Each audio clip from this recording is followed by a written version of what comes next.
I'll tell you my worst on stage experience. Yeah, okay. Okay. Yes. Go for it. I did once have, in the early days of running my own comedy shows, I worked with a guy who, to be honest, he wasn't that good, but he was my friend, and we'd come up with some ideas together. And we were in this comedy sketch show, and we were quite a good little tight little group. We did music, we did all sorts of things. But I put him on what I called limited casting.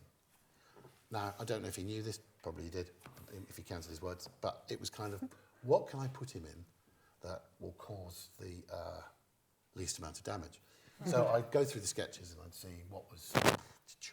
And we had this one sketch that went like this. It goes like this. It's two blokes, two women, doesn't matter, but in our case it was two blokes. One standing on the stage when the lights come up and he's got a fish slice. He's just going... Tss, tss, right, so he's frying hamburgers, yeah? The other actor walks in, that was me, and has to say the line, "Can I have a hamburger, please?" The other guy just has to say, "With relish," to which I reply, "Can I have a hamburger, please?" I mean, like, it's a joke that must be older than the Victorians, right?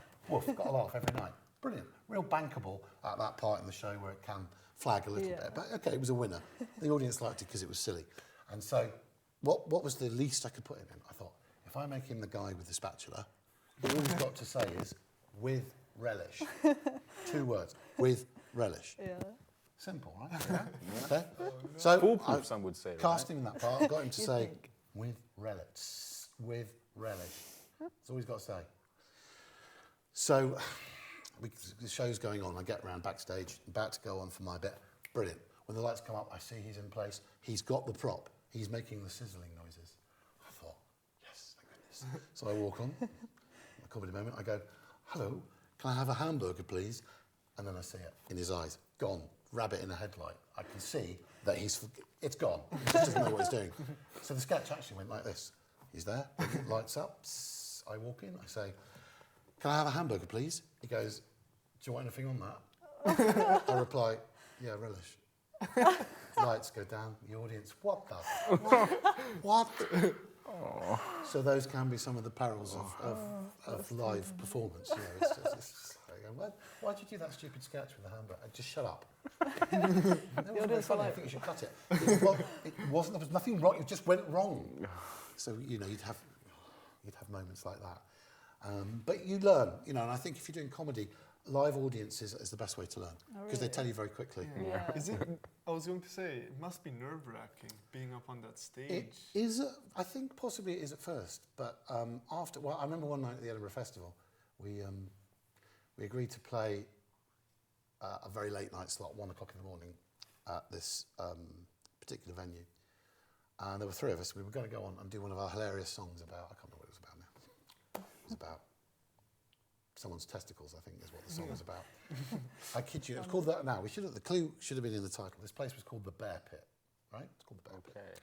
You go out there for an Edinburgh venue. Brilliant. It's packed. 250 people, but 250 very drunk people. I kid you not.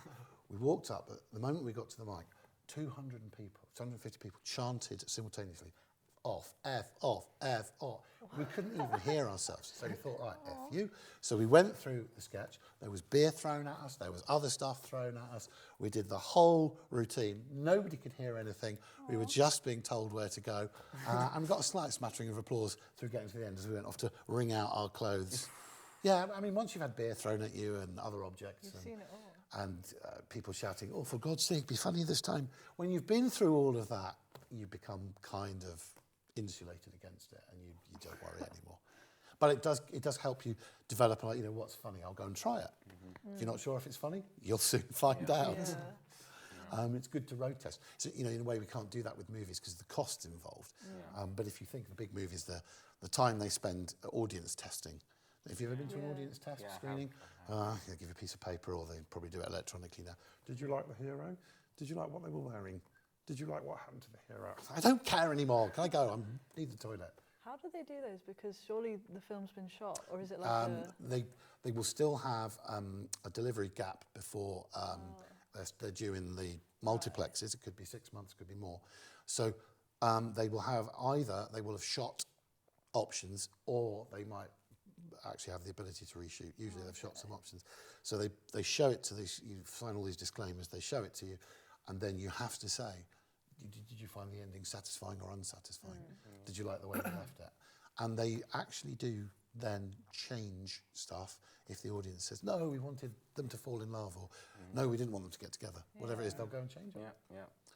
That was the case with me with Ant-Man. I saw really? Ant-Man, and yeah, they handed me a form, and I'm guessing with that it's a cinematic universe. So they're asking me, should we have more of this character in future movies, kind of thing? Because I'm not sure if they would have changed the film, but the questions were, did you like the character? Did you know the character before watching this film? So especially Marvel and big studios, they want it to be accessible to a huge audience. What did you say? Did you say yes to more Ant-Man or no to more Ant-Man? I knew the character before. I liked Marvel when it was, a dorky thing to like. So I was like, oh yeah, I know Marvel. I like Marvel. Blah, blah. So it was that kind of thing for me. It's hard to know, isn't it? Sometimes there's one character too many, aren't there? Oh yeah. It just builds.